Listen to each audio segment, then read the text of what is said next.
Assalamualaikum, halo anak-anak, apa kabar kalian semua? Semoga kalian dalam keadaan sehat. Sekarang kita masuk ke tema 5 dengan judul Pahlawanku dengan muatan pelajaran ilmu pengetahuan alam subtema 2. Disimak ya materi berikut ini.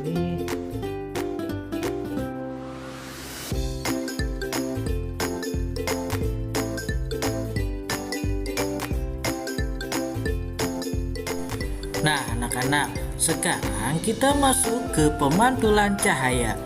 Saat mengenai benda bening, cahaya dapat menembus dan dapat diteruskan.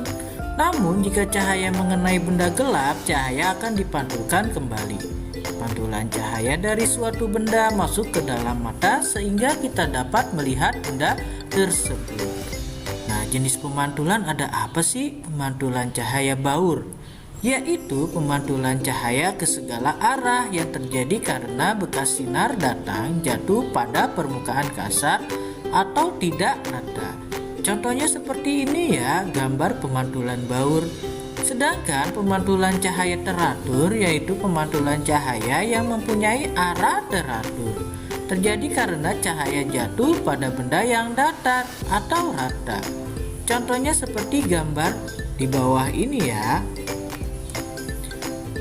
Selanjutnya yaitu macam-macam pemantulan cahaya. Yang pertama, pemantulan cahaya teratur, yaitu pemantulan cahaya teratur terjadi ketika cahaya mengenai benda yang memiliki permukaan rata. Contohnya cermin datar dan permukaan air yang terang. Yang kedua, macam-macam pemantulan cahaya, yaitu pemantulan cahaya tidak teratur. Pemantulan cahaya tidak teratur terjadi karena cahaya mengenai benda yang memiliki permukaan tidak rata. Contohnya permukaan jalan yang berbatu. Nah, ini contoh pemantulan cahaya yang teratur. Nah, ini contoh pemantulan cahaya yang tidak teratur. Perhatikan ya gambar di bawah ini. Selanjutnya yaitu alat optik, lup. Lup terbuat dari sebuah lensa cembung. Lup dapat membantu kita melihat benda-benda berukuran kecil, misalnya tulisan di buku. Akan tetapi, pembesaran yang dilakukan lup itu terbatas. Dalam memperbesar suatu benda, lup menerapkan salah satu sifat cahaya, yaitu dapat dibiaskan. Nah, benda dengan bantuan lup akan terlihat lebih besar. Lihat ya gambar seperti ini. Selanjutnya kacamata. Lensa kacamata terbuat dari lensa cekung atau cembung. Salah satu sifat lensa adalah dapat membelokkan cahaya. Cara kerja kacamata yaitu cahaya dari luar menembus lensa bening, lalu dibelokkan ke retina mata sehingga kita dapat melihat benda lebih jelas. Nah, ini ya contohnya lensa kacamata dapat cembung atau cekung. Selanjutnya yaitu mikroskop. Apa sih yang dimaksud mikroskop?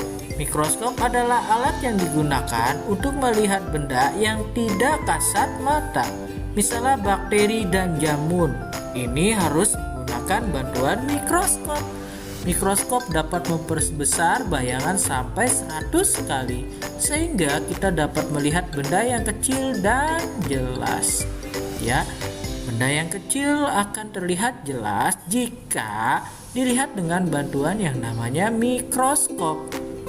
Nah, itu tadi materi kita IPA, ilmu pengetahuan alam, subtema 2, tema 5, pahlawanku. Sampai di sini ya materi ini. Kita lanjut ke materi selanjutnya. Dan dibaca-baca kembali buku kalian agar kalian semakin paham. Sampai jumpa di pertemuan berikutnya.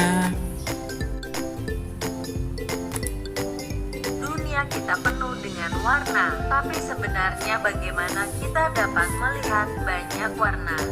Cahaya yang menyinari benda akan dipantulkan oleh benda itu sendiri. Pantulan cahaya tersebut akan memasuki mata kita melalui lubang kecil yang disebut pupil. Kemudian, berkas cahaya sampai pada retina yang membentuk gambar terbalik.